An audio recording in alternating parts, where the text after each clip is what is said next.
मनुष्य किन चीजों के लिए भागती रहती है? धन, सम्मान और जीवन, है ना। ये हम सब उसमें कनेक्टेड है। या मनुष्य ही मात्र है, उसके जीवन में इन चीजों के लिए ही वो सारे चीजें वो प्रयत्न करता है। एक तो उसको धन चाहिए, साथ साथ उसको मान भी चाहिए, सम्मान चाहिए, और साथ साथ लंबी उम्र भी चाहिए। विशेष तौर पे नीति सूत्र में लिखा है, बहुत खूबसूरत वचन, आप खोलिए। 22:4 में लिखा है कि नम्रता और यहोवा का भय का जो फल है क्या है? धन, आदर और जीवन। ये बहुत सुंदर वचन है। इसमें हम देखते हैं कि नम्रता और यहोवा का भय का फल धन, आदर और जीवन है। आज की दुनिया में लोग ऊंचे दिखने, जोर से बोलने और खुद को सही साबित करने में लगे रहते हैं। लेकिन आज हमें बाइबल ये सिखाती है कि आप क्या बनो? नम्र बनो और परमेश्वर का भय मानो। आप मराठी में पढ़ सकते हैं, पढ़िए मराठी में क्या लिखा है।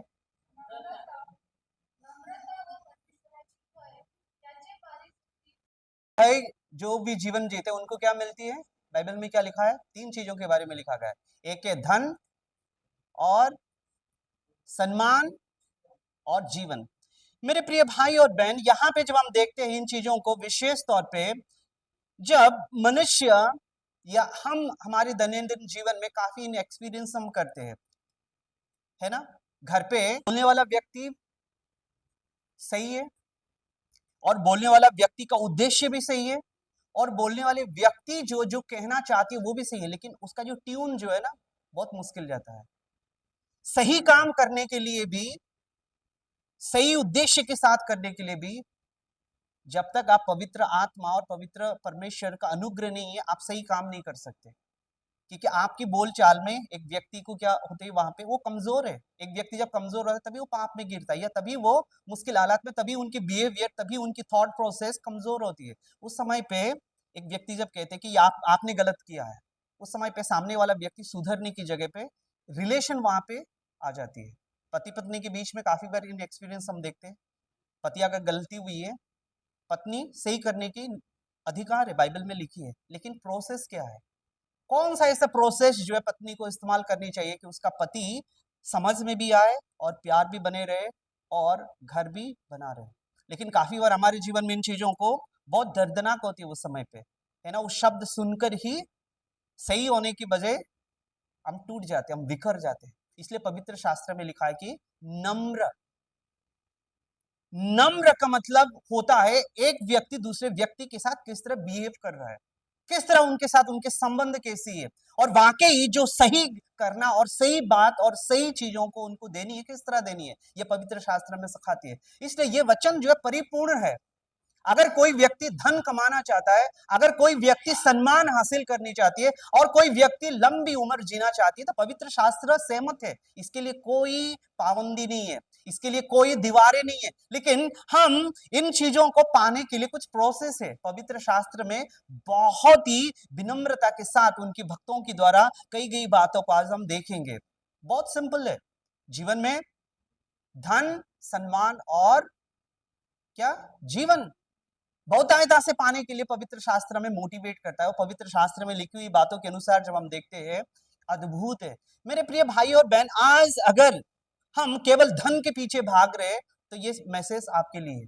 आप अगर केवल मान के पीछे ही भाग रहे, मुझे इज्जत चाहिए, मुझे सम्मान चाहिए, तो ये भी आपके लिए ये वचन है। अगर आपको लंबी उम्र चाहिए, ये वचन भी आपके लिए। देखो, ये तीनों चीजें लेकिन इकट्ठा पाना मुश्किल है लोगों के जीवन में। जैसे मैं एफस्टीन फाइल के बारे में मैंने बताया, अनगिनत पैसा है, अनगिनत सामर्थ्य उनके पास थे, लेकिन उस व्यक्ति का जीवन क्या है? रहस्यमय मृत्यु हुई उनकी। और जितने भी दुनिया के बड़े बड़े लीडर्स जो है, उनके नाम पे इतने लोग पहले मानते थे उनको। जब स्टूडेंट होते थे, किताबों में उनके बारे में शिक्षण दी जाती थी। जब कॉलेज में होते थे, उनके बारे में रिसर्च करते थे। हर एक शब्द जो है, लोग जीवन मान के धन को इकट्ठा करने के लिए दौड़ते थे। लेकिन आज उनके नाम क्या है? एक तुच्छ जानने वाली चीजें। जैसे एक जानवर जब मर जाती है, उसके बाद क्या निकलती है उसमें से? क्या? बदबू निकलती है। आपने एक्सपीरियंस किया? काफी बार इतने भयंकर बदबू उसमें निकलती है कि लोग नाक केवल बांधते ही नहीं है, अगर जितना हो सकता है प्रयत्न करते हैं। अगर टू व्हीलर में तो क्या करते हैं, टू व्हीलर में आप जा रहे हैं तो क्या थोड़ी के लिए सांस हम बंद करते हैं, ऐसे करके कहीं वो रास्ते से जल्दी ना निकल जाओ। लोगों की नाम सुनकर भी इस तरह के रिएक्शन आज दुनिया दे रही है। इसलिए मेरे प्रिय भाई और बहन, आज का वचन जो है आपके लिए और मेरे लिए परमेश्वर के आशीष के कारण बने, हमें भागने वाले परमेश्वर बनाए। केवल धन, सम्मान या जीवन नहीं, बल्कि ये तीनों पाने के लिए परमेश्वर के साथ भागने वाले कलसिया बने। आज हम देखते हैं इस वचन को अद्भुत रीति से शलोमोन के द्वारा लिखी गई है। नम्रता और परमेश्वर का भय जिस व्यक्ति के अंदर है, उस व्यक्ति का जीवन किस तरह है, उसका फल, कौन सी फल उनको प्राप्त करने वाली है? धन, सम्मान और जीवन। आज हम देखते हैं सबसे पहले कि नम्रता का मतलब होता है स्वयं को सही स्थान पे रखना। नम्रता का मतलब नहीं है कि खुद को तुच्छ जानना। नम्रता का मतलब यह नहीं है कि हमें खुद को छोटा समझना। नम्रता का मतलब ही होता है स्वयं को परमेश्वर के अधीन में रखना। अगर हम परमेश्वर के अधीन में खुद को रखने की हम प्रयत्न करते, वाकई हम वो व्यक्ति बनते जो परमेश्वर चाहते कि एक नम्र व्यक्ति। इसके लिए हमें एक दूसरे को जब हम मिलते हैं, एक दूसरे के साथ जब हम संगति में रहते हैं, एक दूसरे के साथ जब हम बातचीत करते हैं, वहां पे इसकी आकलन की जाती है। मार्केट में जब हम जाते हैं, चीजों को कैसे लाते हैं? तराजू से लाते हैं ना। 2 किलो चाहिए तो हम क्या करते हैं, तराजू हम देखते हैं, तराजू के बराबर भी या नहीं। ऐसा तो नहीं है कि तराजू में कम ये ज्यादा है। तो आपकी नम्रता आपकी घर में तोली जाती है जब आपकी उन परिवार लोगों के साथ जब आप बात करते हैं, पति पत्नी के साथ जब बात करते हैं, भाई बहन के साथ जब हम बात करते हैं। परिवार जो है धन हासिल ना करने के कारण क्या पता है? क्योंकि एक में की बात सुनते ही नहीं है। एक में को जब मार्गदर्शन करने के प्रयत्न करते उसको तुच्छ जानी जाते, उतना ही नहीं। स्थान पे पवित्र शास्त्र से जब हम शिक्षण सुनते तभी भी हम उस मनासा से हम सुनते नहीं है। इसके लिए परमेश्वर द्वारा ये कलसिया के लिए हम सबके लिए एक मौका है। परमेश्वर चाहते कि हम धन कमाए, लेकिन धन कमाने के लिए उसकी प्रोसेस क्या है? केवल मेहनत ही नहीं, सबसे पहले तो आपकी सोच।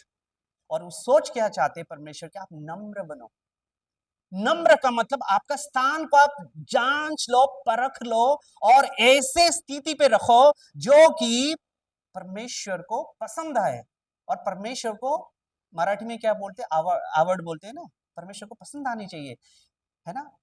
उस वातावरण सोच के देखो, घर में अगर नम्र लोगों का घर है, किस तरह होती है? एक में को वो सुनते हैं, एक में को वो सलाह देते हैं, और एक में की ताकत बनते हैं, और एक में की मजबूत दीवार बनते हैं। वो घर बनता जाएगा। धनी नहीं, सम्मान भी वहां पे होगी और लंबी उम्र जीने की भी इच्छाएं रखेंगे। लेकिन आज की दुनिया में क्या है? धन के लिए तो भागते ही है, लेकिन कुछ लोग है ना, जीवन जीने की इच्छा ही नहीं रखते उस घर में, उसके साथ रहने की इच्छा ही नहीं रखते। क्यों? क्योंकि परमेश्वर का वचन के अनुसार जब हम जीवन नहीं जीते, काफी सारी समस्याएं उत्पन्न होती है और इन चीजों को मानने के लिए तैयार ही नहीं है। जिस दिशा में मैं बढ़ रहा हूं वही दिशा सही है, और दुनिया के लोगों को तो इसको समझना समझाना ये बेकार है। मैं जिस मार्ग में चल रहा हूं धन को इकट्ठा करने के लिए, वही बेस्ट मार्ग है। मैंने अपना एक्सपीरियंस को मैं यूज कर रहा हूं, अपने तजुर्बे को मैं यूज कर रहा हूं। लगभग हमें लगता है कि मेरे जैसा और दुनिया में कोई समझदार और बुद्धिमान नहीं है, इवन घर में भी और बाहर में भी। मेरे प्रिय भाई और बहन, इन दिनों में मैं व्यक्तिगत तौर पे परमेश्वर को मैं धन्यवाद देता हूं, कुछ बातों को मैं सीख रहा हूं। जब हम किसी के अधीन में आते हैं, जब हम किसी की बात को मानते हैं, इसका मतलब नहीं है कि आप छोटे हो गए, आप वहां पे खत्म हो चुके, आपके अस्तित्व मिट चुकी है, ये नहीं है। इसका मतलब है कि परमेश्वर को भय मानते हुए जो हमें भाई बहन हमें दी गई है पवित्र रिश्तों में कलसिया के द्वारा, वो लोग जब हमें गाइड करते हैं, वो लोग जब हमें सिखाते हैं, उनके साथ जब हम बैठते हैं, उनके शब्द को किस तरह हम लेते हैं। इसलिए पवित्र शास्त्र में सुंदर वचन लिखा गया। सबसे महान लीडर्स में से एक व्यक्ति का जिसका नाम है मूसा। मूसा का नाम आपने सुना है। लाखों लोगों को उन्होंने लीड किया है, और कैसे लीड किया है? जंगल में। और वो लोग कौन है? परमेश्वर ने उसको दंड देने के लिए 40 साल तक उनको चलनी थी। उनके पास कोई भी अवेलेबल चीजें नहीं थी, उनके पास कोई भी संसाधन इतने मात्रा में नहीं थे कि वो चल सके। हो सकता है उस समय पैर में एक ही सैंडल हो सके, कपड़े भी कम हो, खाने पीने की सारी चीज कम हो। उस भीड़ को मूसा ने अकेला लीड किया। लगभग 40 साल तक। उस व्यक्ति का जीवन जब आप देखते हैं, अद्भुत है, उसका आकलन भी नहीं कर सकते मेरे प्रिय भाई और बहन। लेकिन पवित्र शास्त्र में लिखा गया है कि मूसा एक नम्र व्यक्ति था। इतना महान परमेश्वर का दास, लाखों लोग उसके पीछे चल रहे हैं, फिर भी अपने हृदय को उन्होंने परमेश्वर की ओर उन्होंने रखा है। यही अद्भुत चीज है, पवित्र शास्त्र में हमें सिखाता है कि मूसा जो है इतना महान होने के बावजूद भी एक नम्रता के साथ परमेश्वर के साथ चलने की उन्होंने इच्छाएं रखी। पता है परमेश्वर का वचन में लिखा है कि मूसा परमेश्वर बात करते हैं और मूसा परमेश्वर को सारे चीज देने के लिए तैयार करते हैं, बुद्धि, ज्ञान, कौशल्यता, निपुणता। लेकिन परमेश्वर कहते मूसा परमेश्वर के पास कहते, परमेश्वर ये सारे चीज तो है ही है, लेकिन मुझे क्या चाहिए? आपके साथ चाहिए। आप अगर साथ नहीं होंगे, इनको मैं कहाँ लेके जाऊं? उस बुद्धि, उस ज्ञान, उस सामर्थ्य, उस पोजीशन से ये भीड़ को मैं कहां तक लेके जाऊं? इम्पॉसिबल। ये चीज करने के लिए आप, इसका मतलब है कि अपनी बुद्धि, अपने ज्ञान, अपने कौशल्य से डिपेंड नहीं करते, खुद को नम्र करते। जैसे पवित्र शास्त्र में लिखा है कि मैं घटूं, परमेश्वर बढ़ता जाए। इसलिए मेरे प्रिय भाई और बहन, आज जब नम्र की बात जब हम सुनते, नम्रता की बातें जब हम कहते, आप निकालिए गिनती की 12:3 में क्या लिखा है। मूसा के बारे में स्पष्ट रीति से पवित्र शास्त्र में ये लिखा गया है कि किस तरह का वो व्यक्ति है।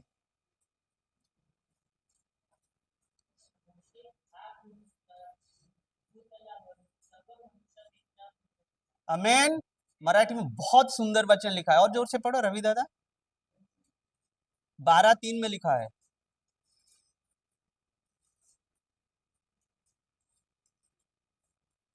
12:3, गिनती 12:3। मोशे हा पुरुष तर भूतलावरील सर्व मनुष्यांपेक्षा नम्र होता। मूसा बहुत सामर्थ्य अगुवा था, फिर भी बाइबल में कहती है कि मूसा पृथ्वी के सब मनुष्यों से अधिक नम्र था। तो अगर हमारे पास तराजू है, हमारे घर में सबसे नम्र कौन है? भूतलावर तो मुश्किल है, भूमंडल तो मुश्किल है, कौन इतने लोगों को देखा? अद्भुत परमेश्वर की आत्मा कहता है कि मूसा सभी जितने लोग है दुनिया में किस तरह तोला होगा, सोचिए। आज हमारे घर में अगर 4 जन 5 जन, पति पत्नी, दो मुश्किल से बेबी भी छोटी है, उसके बीच में इतना असमानता, इतना भयंकर स्थिति है। इसलिए एक सवाल तो बनती है, उसमें सबसे नम्र व्यक्ति कौन है? मूसा के लिए परमेश्वर ने क्या कहा, साक्ष्य क्या दिए यहाँ पे? मूसा, दुनिया में जितने लोग हैं उन सभी मनुष्य में से मूसा एक नम्र व्यक्ति था। मेरे प्रिय भाई और बहन, मूसा बहुत ही सामर्थ्य हुए थे, उसे कभी अपने महिमा नहीं चाहते थे, वो अपनी महिमा कदाहिच वो चाहते थे। हर समय परमेश्वर के साथ, परमेश्वर के निकट में जाके खुद को नम्र करते थे। उसका रिजल्ट क्या होता था? खुद की भाई और बहन, उसका भाई का नाम क्या है? हारून और मरियम, ये दोनों भी उसको बोलने लगे। होता है ना घर में भी ऐसे ऐसे, अगर थोड़ा होशियार निकला तो थोड़ा मम्मी पापा और बाकी लोगों का वाहवाही मिलते, और बाकी भाई बहनों को भी पीछे छोड़ना, बाकी परिस्थिति होती है। और जिनको नीचे छोड़ा गया वो भी शांत नहीं बैठेंगे, वो भी बोलेंगे ही तो कुछ। एक ऐसा समय आया, हारून और मरियम किसके बारे में कुड़कुड़ाने लगे? मूसा के बारे में कुड़कुड़ाने लगे। लेकिन मूसा ने क्या किए? जब उसकी अपनी बहन मरियम और भाई हारून ने उसकी निंदा की, मूसा ने बदला नहीं लिया, उसने परमेश्वर पर छोड़ दिया। यह सच्ची नम्रता है। हमारे जीवन में भी ऐसे होती है ना, हमारे घर में या और बाहर में जब जाते, लोग हमारे बारे में निंदा करते हैं या थोड़ी बहुत बातें कम ज्यादा होती है, उस समय पर हम कैसे रिएक्ट करते हैं? मूसा ने उनका बदला नहीं है, लेकिन मूसा ने क्या किए? सारी चीज परमेश्वर के हाथ में रखा है। उतना ही नहीं, वो लोगों के लिए प्रार्थना करता था। वो लोग कैसे कैसे लोग थे? वो मूसा का जय जयकार करते थे? नहीं। एक थोड़ा समय मिल गया, वो लोग क्या किए? मूसा जब प्रार्थना करने के लिए सिनोई पहाड़ के ऊपर जाते हैं, और उस समय पे ये लोग खुद ब खुद उनके पास जितने जो सोना चांदी थे उससे एक मूर्त बनाते हैं, और मूर्त बछड़ा बना के उसकी आराधना करते हैं। और उस समय पे पवित्र शास्त्र में लिखा है कि मूसा उन लोगों के लिए प्रार्थना करते हैं, मूसा के खिलाफ, मूसा के विरोध में। और मूसा को इस तरह वो तुच्छ जानते, वो क्या कहते हैं? अच्छा ही होता हम मिस्र देश में ही रहते, अच्छा ही होता हम वहां के जीवन हम जी लेते थे। आपने हमको वहां से निकाला और निकालने के बाद रेगिस्तान में मरने के लिए हमको छोड़ दिए। यहाँ पे ना खाना है, ना पीना है, ना सुविधा है। इतने होने के ये कितने दिन की बात है ये? कितने दिन बताइए? कितने दिन? 40 साल। कितने साल मूसा के खिलाफ में लोग भड़क उठे, मूसा के बारे में क्या क्या वो सोचते थे, लेकिन मूसा ने क्या किए उनके लिए? क्या किए? प्रार्थना किए। और कलीसिया, प्रार्थना करना जरूरी है। काफी बार जब हम मिलके चलते हैं, काफी बार जब हम एक में को हम मिलते हैं, यहाँ पे काफी बार हमारी बातचीत के द्वारा अनबनी हो सकती है, किसी की मन में चोट पहुंच सकती है, लेकिन मूसा से हमें क्या सीखना है? बदला लेना है। इन्होंने 5 साल पहले यही कही थी। उन्होंने नहीं नहीं 5 साल नहीं है, 4 साल 6 महीना 6 दिन से पहले वैसे कही थी। हृदय में सब लिखी हुई रहती है, भूलते नहीं है। उन्होंने किस तरह का आंख कैसे मटक मटक करके उन्होंने बोली, हाथ कैसे की, कैसे, वो सब हमें याद रखते हैं। लेकिन मूसा ने इन चीजों पे अपना टाइम वेस्ट नहीं किया। उन्होंने क्या किया? हाथ जोड़ा और जो उनके खिलाफ में जाते थे उनके लिए प्रार्थना की। ये एक नम्र व्यक्ति का लक्षण है। मेरे प्रिय भाई और बहन, उतना ही नहीं, परमेश्वर ने मूसा के द्वारा बड़े बड़े चमत्कार किए। इतने बड़े बड़े चमत्कार किए, बाइबल में लिखा है कि उन्होंने क्या किए? याद है ना? क्या किए बताओ? समंदर को क्या किया गया? डुबा किया गया। लेकिन मूसा वो व्यक्ति थे, नम्रता के साथ चीजों को चलते थे। इतना सामर्थ्य होने के बाद अपने ससुर के पास जाके क्यों सीखने की क्या जरूरत था? उसका ससुर का नाम है जीत्रो। एक ऐसा समय आता है मूसा को समझ में नहीं आता, थोड़ा बहुत कंफ्यूजन में रहता है, और नम्रता के साथ जाके उनके ससुर से कुछ बातें सीखते हैं। आज हम सीखने के लिए कितना तैयार है? वो 40 साल लोगों को लीड करने के लिए कितने साल प्रयत्न किए? हमारे जीवन में 40 साल मसीहत में रहने के बाद भी सीखने की अगर इच्छाएं नहीं है, एक में के अधीन आने की इच्छाएं नहीं है, मेरे प्रिय भाई और बहन, कभी आप नम्र नहीं बन सकते। और नम्रता का फल क्या है? धन, सम्मान और जीवन। हमें चाहिए, धन भी चाहिए, सम्मान भी चाहिए, जीवन भी चाहिए। इसके लिए कुछ भी करने के लिए मैं तैयार हूं, लेकिन मैं सीखूंगा नहीं मूसा की जैसे घुटने पे आके अध्ययन नहीं करूंगा। अगर कहीं जाती है यहाँ पे ये चीजें सीखनी है, और चीजों को धन के पीछे जो भागना है, मान जहाँ पे मिलती है ना, परिवार वाले ऐसे बोल देंगे, परिवार वाले ऐसे, हमारी समाज वाले ऐसे कहेंगे, वैसे कहेंगे, तो आपको कहाँ मिलेगा ये सारी चीजें? पवित्र शास्त्र में इसलिए स्पष्ट रीति से लिखा है, क्या लिखा है? धन, सम्मान अगर जीवन हमें पाना चाहिए तो मूसा की जैसे बनना जरूरी है। मूसा के पास परमेश्वर की अपरंपार कृपा थी, लेकिन किसी को तुच्छ नहीं जानते थे वो। उनके ससुर एक बार आते हैं और मूसा को कहते हैं, मूसा क्या कर, इतने भीड़ को संभालेगा कैसे? क्या कर, शताधिपति को ठहरा, 100 लोगों के बीच में एक लीडर को। वहां पे देखिए, मूसा तुरंत उस बात को मानते हैं और इम्प्लीमेंट करते हैं। क्या मानकर इम्प्लीमेंट करते हैं? लेकिन हम सुनते हैं, इम्प्लीमेंट करने के लिए खुद की हृदय चाहिए। इस बात को जीवन में लागू करने के लिए खुद के समझ के सहारा लेना बहुत जरूरी है।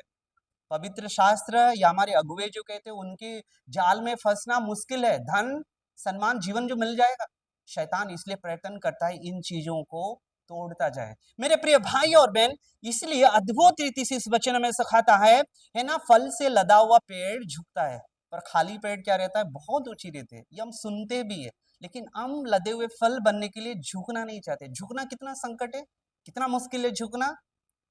चलो, ऐसे झुकना तो मुश्किल है, शब्दों में झुकना, चलो शब्द तो झुकना नहीं, अपने जो ये जो टंग है ना, इसमें हड्डी नहीं है, इसको झुकाना मुश्किल है। ये हाथ को अगर ऐसे झुकाऊंगे इसकी मुश्किल जाएगा, लेकिन टंग है ना, इसमें हड्डी नहीं है, इसको आराम से झुक सकता है। अपना टंग जो, उससे भी झुकने के लिए हम तैयार नहीं होते। शब्द तो बोल देते, आर पार हो जाता है। किसी के दिल में कुछ भी हो, मैंने सच बोला ना, सही मैंने कहा ना, तो बदलेगा कैसे वो व्यक्ति? वो खुद कमजोर है, वो इसलिए वो हरकतें वो करता है। खुद वो मानसिक तौर पे अशांति है, इसलिए उनके मुंह से ये सारे शब्द निकलती है। लेकिन आप मूसा के जैसे एक नम्र व्यक्ति हो, तो आपको क्या करना चाहिए? उस समय पे थोड़ा सोचना चाहिए, पॉज करना चाहिए, फिर आकलन करना चाहिए, मेरा नम्रता कहां पर है? मेरे प्रिय भाई और बहन, इसलिए ये बहुत जरूरी है। जब आप झुके हुए पाते हो, इसका मतलब धन्य हो, आप में काफी सारा फल है, और उस फल का काम क्या रहता है? तृप्त की जाती है। और वो तृप्त किन को होंगे? सबसे पहले घर वाले होंगे, कलसिया होंगे, आपके देश होगा, और आपके लिए भी कहा जाएगा। कम से कम अमरावती में सबसे नम्र व्यक्ति कौन है? मूसा के बारे में क्या टेस्टमनी दी गई है यहाँ पे? Moses was the humblest man in all the universe. पृथ्वी में जितने उस समय पे लोग थे, सबसे नम्र व्यक्ति मूसा है।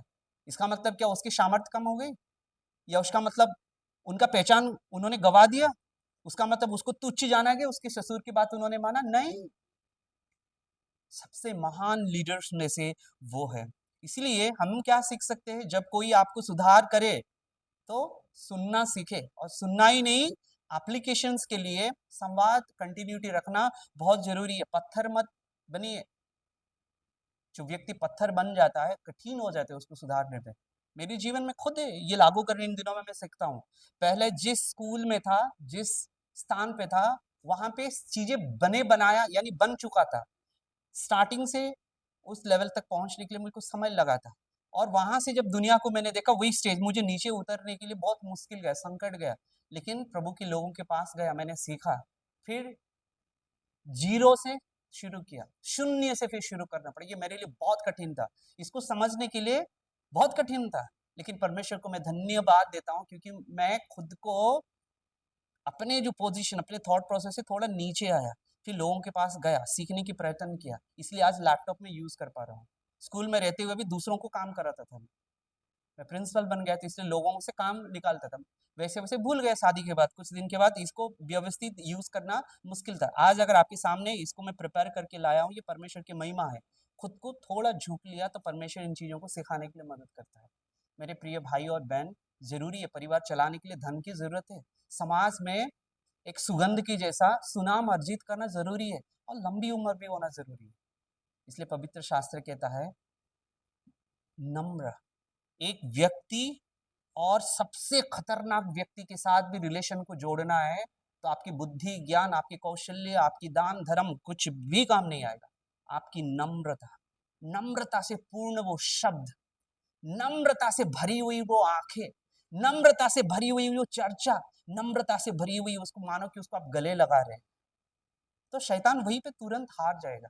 लेकिन होता है क्या है, हमारी आत्म में नम्रता की आभूषण में भूषित होने के समय में उनको हम ऐसे शब्द से टोचनी मारते हैं, सामने वाला तैशने से होता है। दूसरी बार वो चाहेगा मैं संडे में जाऊंगा ही नहीं, आपने संडे में जाके सब नम्रता की खूबियां आपने इकट्ठा की है, और आके यहाँ पे आप क्या करें, वार कर रहे हैं। इसलिए मेरे प्रिय भाई और बहन, और ये सारे चीज करने के लिए मूसा की जैसे चीजों को करना जरूरी है। और दूसरी बात हम देखते हैं, और एक अद्भुत बात है कि यहोवा का भय मानना, है ना, परमेश्वर को आदरपूर्ण सम्मान देना। कैसे हम परमेश्वर को सम्मान दे सकते हैं? किस तरीके से हमें परमेश्वर को सम्मान देनी चाहिए? उसकी आज्ञा पालन करने से पहले किन किन चीजों पे ध्यान देनी चाहिए? बेसिक से शुरू करेंगे। हम स्पिरिचुअली इतने बड़े हो गए, इतने बड़े हो गए कि समय पे कलश आना हमारे लिए मुश्किल जाता है। एक में को थोड़ा समय देके बात करना मुश्किल हो जाती है। हम बड़े जो हो गए स्पिरिचुअली, परमेश्वर को मान देना, परमेश्वर यहोवा का भय मानना का मतलब होता है परमेश्वर के प्रति गहरा आदर, उसके प्रति हमारा श्रद्धा, उसके प्रति हमारी आज्ञाकारिता। यह भय हमें गलत करने में रोकता है। यह भय जो है सही करने की शक्ति और सामर्थ्य वो हमें देता है।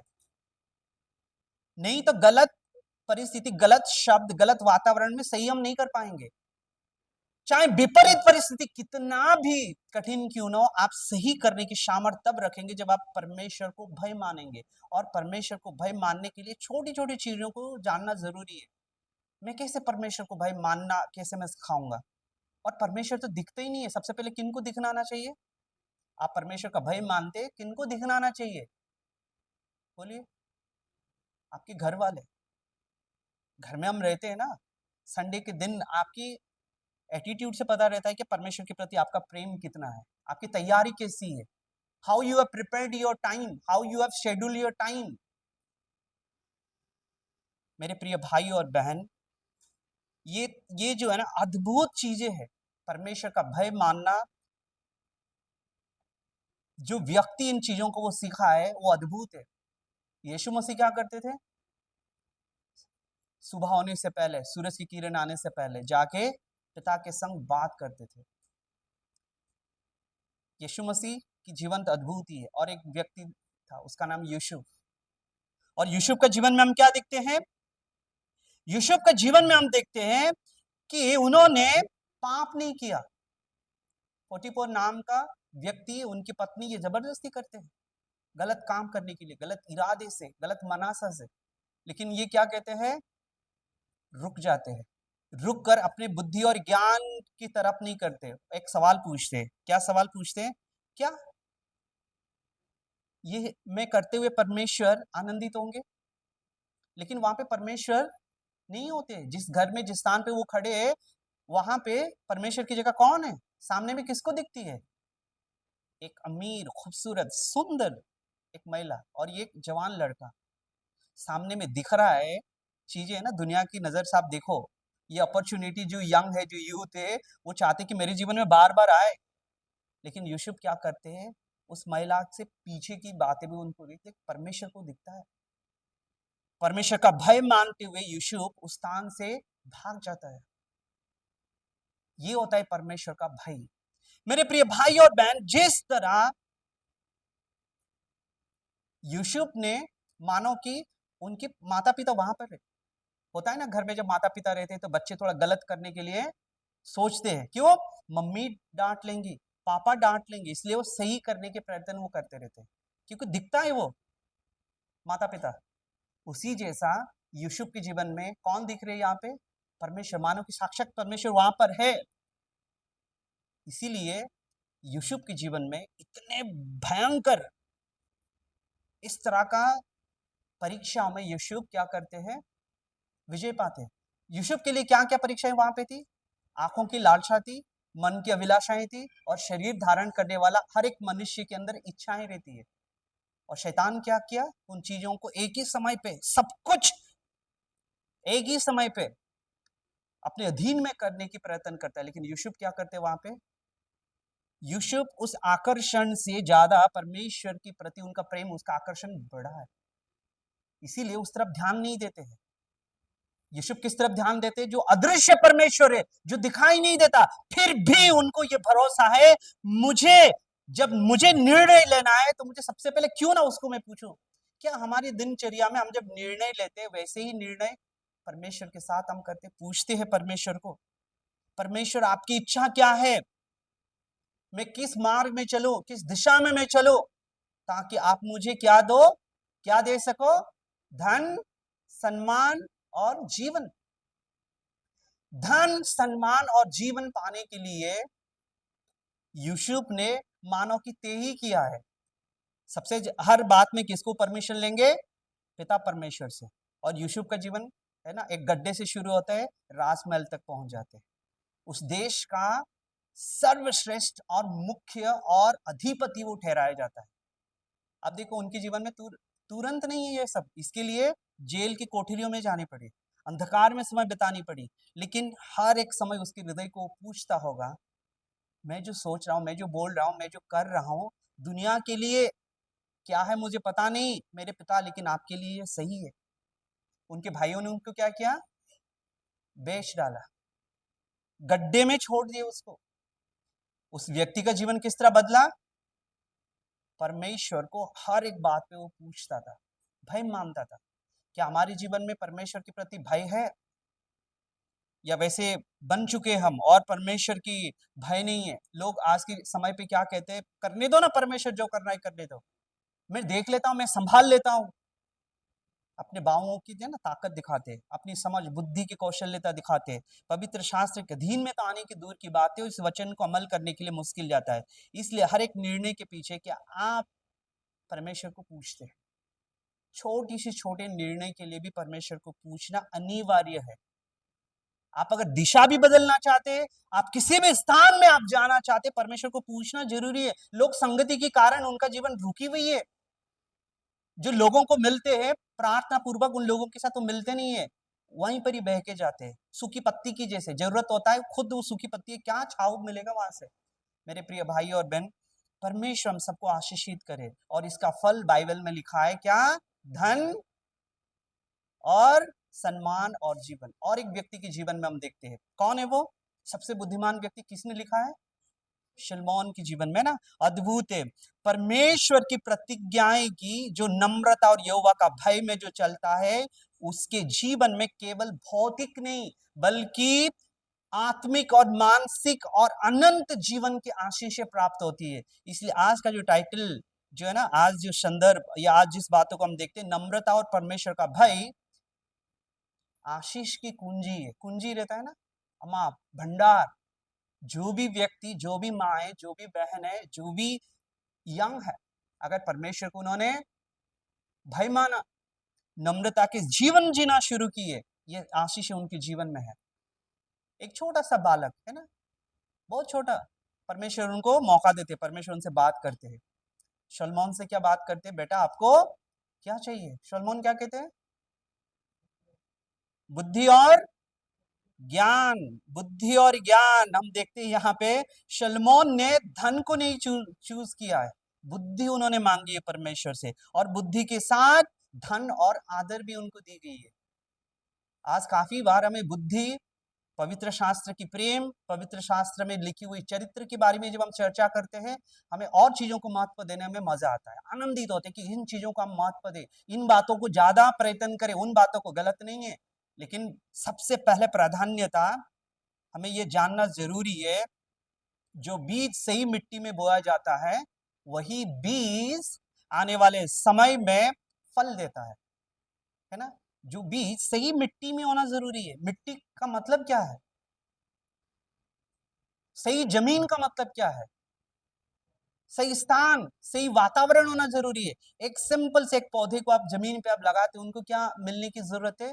धूप, पानी, और उसके शरीर में न्यूट्रिशंस की आवश्यकता। ये सारे चीजें सही समय पे, सही वक्त पे और सही आधार पे मिलना जरूरी है, तभी वो फल आने वाले समय में अपरंपार फल देता है। लेकिन थोड़ा ही सफलता मिलते ही हम घमंड करना छोड़ना नहीं चाहते। थोड़ा अगर परसेंटेज ज्यादा आ गया तो हमें उस बात को बोलने में मजा आता है। आपको पता है, मेरा बेटा इतनी परसेंटेज लाया है, मेरी बेटी ने ये काम किए, मेरे मेरे परिवार में ये दिखी है, ये हुआ है। कि आपने परमेश्वर के साथ घुटने में टेकते उस बच्चे को आपने देखा? कभी देखा आपने? उन्होंने कभी घुटने पे आए, प्रार्थना की आपके लिए? कम से कम उन चीजों को महत्व देते नहीं। हम ज्ञान की महत्व देना चाहते हैं। और आखिरकार किन की उदाहरण हम देना चाहेंगे? जेफरी एप्स्टीन फाइल में जो लोग बड़े बड़े लोग थे, उनकी जैसे। कुछ जगह पे तो उनकी पोस्टर भी लगा के उन चीजों का दर्शन की जाती है। पवित्र शास्त्र में लिखा है हमें क्या करने से हमारे बच्चे कम से कम धन, सम्मान और वो जीवन जिए जो हमने उसी के लिए परमेश्वर की शरण में आए। मेरे प्रिय भाई और बहन, आज सफलता जो है सबसे भयंकर जहर की जैसे बन चुकी है। एक व्यक्ति सफल हुआ, चारों तरफ जहर फैलना शुरू हो जाती है। ना लोग देख पाते, ना जो जिनको सफलता मिली वो भी लोगों के काम में आते। सोसाइटी, लोग जितने सफल होते उतने जहरीली चीजें आती है। लेकिन परमेश्वर का वचन हमें देता है, आशीषों के साथ धन्यवाद और विनम्रता रखने के लिए हमें परमेश्वर का भय मानना बहुत जरूरी है। ये लक्ष्य नहीं है। परमेश्वर कभी भी इन चीजों को हमारे जीवन में पलट सकते हैं। इसीलिए परमेश्वर का वचन याद रखना बहुत जरूरी है कि बहुत सिंपल फंडा है परमेश्वर का वचन में, नम्रता के साथ जीवन जियो, परमेश्वर का भय मानो, और ये सारे चीजें आप ही के लिए। और इतना कीमती क्यों है नम्रता? इतना कीमती क्यों है? Why it is so precious? नम्रता इतनी कीमती क्यों है? क्योंकि नम्रता व्यवहार नहीं बल्कि हृदय की अवस्था है। नम्रता क्या है ना, हमारी ये हृदय की स्थिति है। सीखना बहुत जरूरी है। अगर नहीं होता तो बाद में रियलाइज करना है कि क्या हुआ है। ये शब्द के द्वारा, ये थॉट प्रोसेस के द्वारा, ये मानसिकता के द्वारा मेरे हृदय का स्थिति कैसा है, परमेश्वर ये क्या चाहते हैं, इन चीजों में मैं रहूं। मेरे प्रिय भाई और बहन, इसीलिए परमेश्वर हृदय को देखता है। ये मीका 6:8 में लिखा है। सबसे पहले परमेश्वर क्या देखता है? आपका रूप रंग या आपकी वो सारे चीजों को, आपकी बुद्धि कौशल्यता नहीं देखता है। परमेश्वर क्या देखता है? पढ़िए, मीका 6:8 में लिखा है, पढ़ो।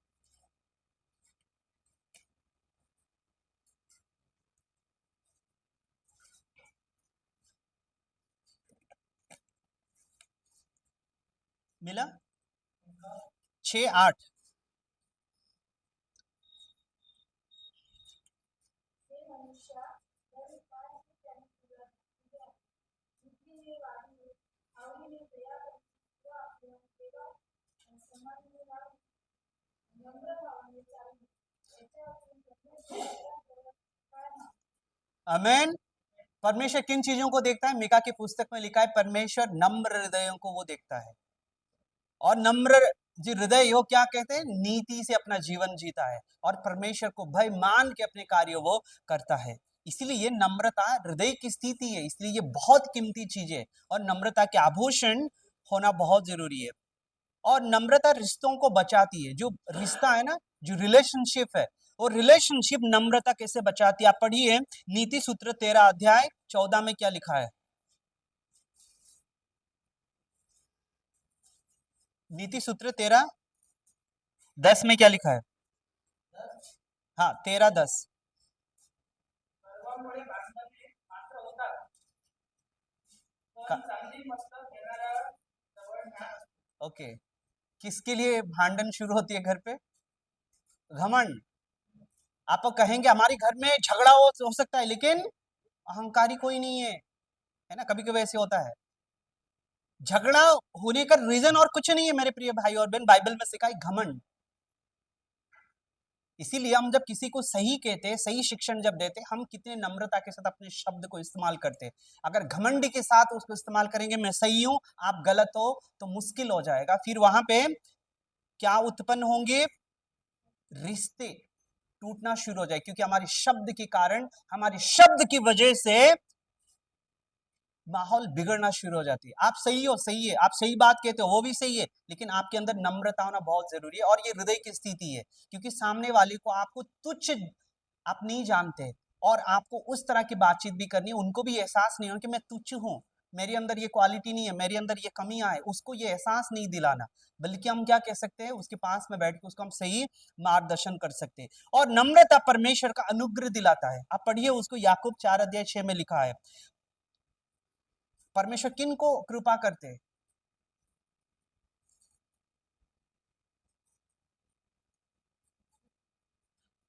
याकूब 4:6 में लिखा है। मुश्किल जा रही है बाइबल ढूंढना शायद, है ना? और भी अनुग्रह देता है।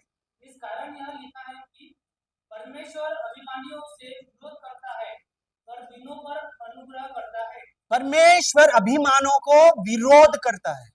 जो अभिमान है, जो गर्व है, जो अहंकार है, जो खुद को झुकना नहीं चाहते, उनके खिलाफ परमेश्वर सतत रहता है।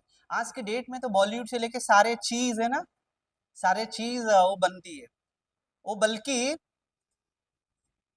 है ना, क्या आज आपको पता है ना, बहुत सारे ऐसे डायलॉग है, झुकेगा नहीं ना, ऐसे ऐसे करते हैं, झुकेगा नहीं। लेकिन उनके घर में जब आप जाएंगे ना, बहुत झुक के जानी पड़ेंगे। वहां तक तो ऊंचा ही नहीं किए होंगे लोग, लेकिन कहा हृदय से झुकना नहीं, मन से झुकना नहीं, सारे चीजों पे झुकना नहीं। लेकिन उनको पता नहीं है झुकाने वाला कौन है। परमेश्वर अभिमानियों का खिलाफ में विरोध में है। आज नहीं तो कल उनका वो हिसाब लेने वाला है। लेकिन जो नम्र है उनको क्या देगा? वो आशीष देगा। और ये धन सम्मान जीवन जो है मनुष्य के कार्य के द्वारा नहीं होती है, ये सब परमेश्वर की कृपा है और ये हमें मिलती है। मेरे प्रिय भाई और बहन, नम्रता सच्चे नेतृत्व की पहचान है ना? आपको अगर दुनिया को लीड करनी है, अपना परिवार को लीड करना है या कलीसिया को लीड करना है, जिस स्थान पे आप हो उस स्थान को भी आपको अगर अगुवे बनना है, तो यीशु मसीह की जैसा नम्र बनना जरूरी है। यीशु मसीह खुद को इस दुनिया में आके क्या बनाया? खुद को क्या बनाया? इतना नम्र हुआ कि अपने परमेश्वर होने का चीजों को उन्होंने छोड़ दिया। वो जो उसके सोच में कैसे होगा, इतना भव्य, इतना दिव्य दूतों की समागम में अपना जीवन जीते हैं। लेकिन यीशु मसीह खुद को नम्रता के साथ उन्होंने सेवा की है, और यही सेवा की गुण जो है यीशु आज अपने कलीसिया को सिखाते हैं। आप पढ़िए उसको, मरकुस 10 अध्याय 45 में क्या लिखा है?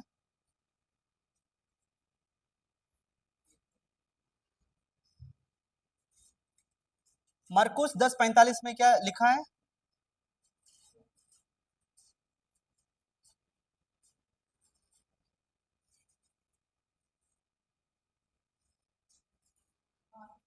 हाँ, मार्क 10:45 में क्या लिखा है, पढ़िए।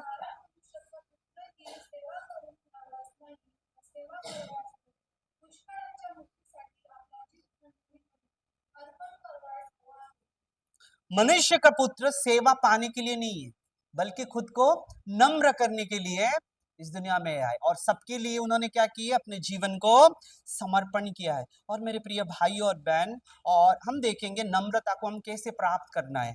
फिर से आप देखिए याकूब 4 अध्याय 10 में क्या लिखा है? प्रभु के सामने दिन बनो तो वह तुम्हें शिरोमणि बनाएगा। आमीन। प्रभु के सामने दिन बनो ताकि आपको वो शिरोमणि बनाएगा, या कि आपको वो इतने ऊंचाई पे बिठाएगा। दुनिया वो सोचते थे कि ये तो धूल थी, ये तो मिट्टी थी, इनके पास में हम बैठ नहीं पाते, इनकी घर की स्थिति, इनकी जीवन की स्थिति, इनकी दशा, वो ख्वाबों में ख्यालों में रहते हैं। कुछ समय के बाद वो देखेंगे आप मुकुट बन चुके हैं। मेरे प्रिय भाई और बहन, पवित्र शास्त्र में इसी अद्भुत रीति से हमें सुनने की आदत डालने के लिए अभ्यास करना बहुत जरूरी है। गलती को स्वीकार करना पवित्र शास्त्र में सिखाता है, और सेवा में जीवन जीना पवित्र शास्त्र में सिखाता है।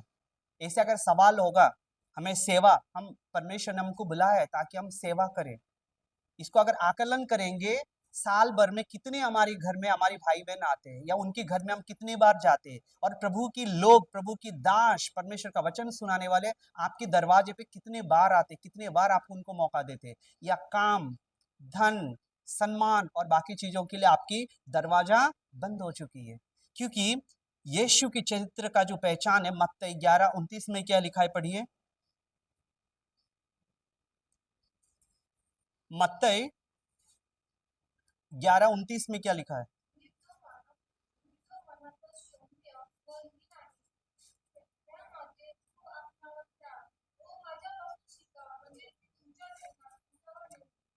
अमेन। यीशु मसीह किन से सीखने के लिए यहाँ पे कहते हैं, किन से हमें सीखना है? यीशु से सीखने की बात यहाँ पे होती है ना। मेरे प्रिय भाई और बहन, ये अद्भुत बातें हैं। मसीह होने के नाते हमें हर बार तंगाई में जीवन जीने की जरूरत नहीं है। परमेश्वर का वचन में लिखा है, आप धनी बनो, ढेर सारा आपके मान बढ़े, और आपका जीवन लंबी हो। मेरे प्रिय भाई और बहन, दो चीजों को याद रखना बहुत जरूरी है। नम्रता में मनुष्य के सामने सही बनाती है, नम्रता मनुष्य के सामने सही बनाती है, और यहोवा का भय हमें परमेश्वर के सामने सही बनाता है। अगर हमारे अंदर नम्रता नहीं है तो परमेश्वर के सामने हम सही बन सकते हैं, लेकिन मनुष्य के बीच में हम सही कभी नहीं ठहरा सकते। मनुष्य के बीच में अगर सही में हमें नमक ज्योति की समान बननी है अपने घर में, अपने परिवार में, तो नम्रता के आभूषण लेना बहुत जरूरी है। और जब दोनों साथ चलते हैं, है ना, ये दोनों जब साथ चलते हैं, नम्रता के साथ एक में के प्रति, और नम्रता की या परमेश्वर के भय के साथ जीवन जब हम जीते हैं, उसका फल क्या है? धन, सम्मान और जीवन। तो आप जितने भाग दौड़ आप कीजिए, आप टेस्ट कीजिए, 40 साल के 50 साल 80 साल भी आपकी उम्र परमेश्वर ने दिया, भाग दौड़ की ट्राई कीजिए। धन मिल सकता है, लेकिन आपको सम्मान हो सकता है कम होगी। ऐसा कहते हैं ना, डायलॉग रहता है ना, जब जवान रहते उस समय पे खर्चा करने के लिए कुछ भी नहीं रहता। जब रिटायर्ड होते हमारे पास इतने सारे चीजें, डॉक्टर ऑलरेडी मना करता है, ये मत खाओ, वो मत खाओ, ये मत खाओ, ये दुनिया के लिए। लेकिन सदैव आपकी जीवन फलदायी होने के लिए, और आप इतने सामर्थ्य बन सकते हो, केवल आपके आपसे जन्मे हुए बच्चे ही आपको माँ की जैसे, पिता के समान अपना देखे। तो कलीसिया ये आपको सिखाती है मेरे प्रिय भाई और बहन। हम कितना सीरियसली इन चीजों को देते हैं? क्या मूसा के समान होने के लिए तैयार हैं? क्या हम यूसुफ के समान, परमेश्वर दिखते नहीं फिर भी सबसे पहले उसी को हम पूछते हैं? और क्या हम शलोमोन की जैसे परमेश्वर से कहते हैं कि प्रभु मुझे बुद्धि की जरूरत है,